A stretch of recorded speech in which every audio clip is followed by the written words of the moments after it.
PTI बानी ऐं संदसि घरवारी बुशरा बीबी जूं तोशाखाना 2 केस में ज़मानत जूं दरख़्वास्तूं ख़ारिज। ॿिन्ही ख़िलाफ़ 2 अक्टूबर ते फ़र्द जुर्म लागू कई वेंदी।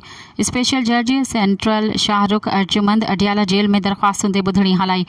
FIA पारां प्रोसिक्यूटर ज़ुल्फ़कार अब्बास नक़वी टीम मुसदो पेश थियो। पीटीआई बानी ऐं बुशरा बीबी तरफ़ां बैरिस्टर सलमान सफ़दर वकालत कई। प्रोसिक्यूशन जे वकील दलील ॾींदे चयो त पीटीआई बानी सऊदी अरब मां मिलियल 7 करोड़ 15 लख रुपयनि जे माल जो क़ीमती सेट 19 लख रुपयनि में हासिल कयो।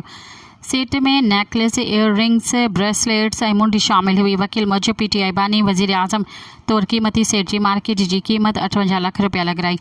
पीटीआई बानी रियासत के मिलियल तोहफ़ो तोशाखाना में जमा कराइण बदिरां पाण वटि रखियो।